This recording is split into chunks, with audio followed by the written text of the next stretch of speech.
Oui, bonjour. Alors, voici un petit tutoriel pour vous expliquer une application qui peut être assez intéressante pour faire le suivi de ce que les élèves font dans les activités Teams que vous leur présentez. Ça s'appelle Insights. Comme vous savez, on va avoir une fonctionnalité qui est en train de s'installer dans Teams pour avoir l'information sur le nombre de participants qui étaient là, un fichier téléchargeable Excel qu'on va pouvoir faire à chacune des rencontres que l'on fait dans Teams.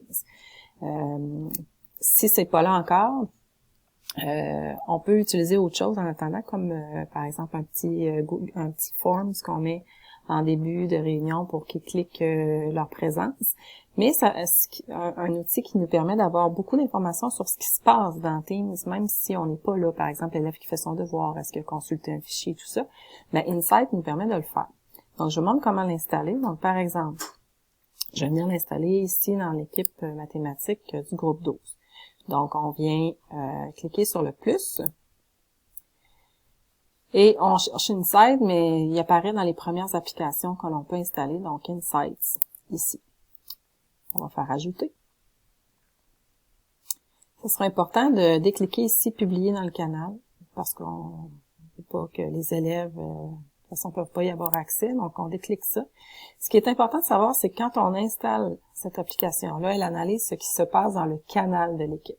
Okay? Donc je vais vous expliquer pourquoi je dis ça. Donc quand je viens cliquer sur Insight, je vois par exemple en date d'aujourd'hui, qu'est-ce qu'il y a eu comme activité dans l'équipe groupe 12, par exemple. Donc, je vois, par exemple, 10 heures, Alexis, je vais voir, il a accédé à l'onglet fichier, probablement pour aller voir mes notes de cours. Charlie a fait afficher de voir la statistique. Ça dit pas si elle l'a fait, par contre, mais je peux voir peut-être qu'il y a eu une activité à ce compte-là. Afficher le devoir ici sur les nombres rationnels. Fait que ça me permet aussi de savoir, mon élève, peut-être qu'il a fait son devoir, je peux aller voir ce qu'il a fait. Donc, ça, c'est toutes les activités, mais je peux choisir. Est-ce qu'il a communiqué, est-ce qu'il y a eu des communications? Bon, avec l'enseignant, évidemment. Via là, on parle de via l'onglet général, le canal général. Fait que c'est sûr que souvent, ils vont pas aller communiquer là. Est-ce qu'ils ont regardé les fichiers? Est-ce qu'ils ont regardé les devoirs? Ou on peut mettre toutes les activités. Réunion, là, ça se peut que je vois rien, parce que si je fais pas, c'est ça que je voulais dire tantôt, là, je me disais, pourquoi il y a rien d'affiché? Aujourd'hui, il faut penser aussi que les participations aux réunions, le rapport apparaît seulement quelques heures ou des fois une journée après. Donc, faut pas paniquer si on voit rien. Fait que je regardais 7 jours avant, je voyais rien non plus. Pourtant, je savais qu'il avait été présent. C'est ça se passe dans le canal de l'équipe. Donc, c'est dans le canal général mathématiques groupe 12. Sauf que présentement, mes réunions, pour les cours, je les fais dans une équipe regroupée mathématiques secondaires. On va aller voir tantôt de quoi ça a l'air. Fait qu'ici, je vois à peu près ce qui s'est passé. Pour tous les étudiants, je peux en évaluer juste un. Je peux regarder ce qu'Alexis, par exemple, a fait. Je peux aller voir, je peux taper un nom. Je peux y aller avec des dates spécifiques. Et ce qui est intéressant, c'est que je peux venir exporter vers Excel. Donc, par exemple, si j'exporte vers Excel, je vais aller voir, ça va me dire d'aller voir dans les téléchargements. Je vais voir dans les téléchargements. C'est pas les mêmes. Je vais juste refaire ici, téléchargement. Je vois, par exemple, un fichier Excel où va apparaître les différentes informations. Donc, ici, je vois qu'il y a eu une activité. Selon les dates, je peux voir le nombre de temps qui a été mis sur les devoirs. Je peux voir tous les devoirs. Ça a été fait. Est-ce que c'est un devoir qui me manque présentement? Est-ce qu'il était à l'heure? Est-ce qu'il l'a fait dans les temps? Est-ce qu'il était en retard?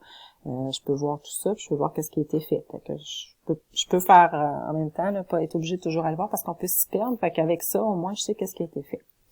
Si je retourne maintenant dans Teams pour vous montrer ce qui se passe quand il y a une réunion. Fait que je vais retourner dans toutes les équipes. Je les ai pas installées toutes, alors je vais pouvoir le faire en même temps. Donc, par exemple, c'est ici que je donne mes cours de secondaire 1.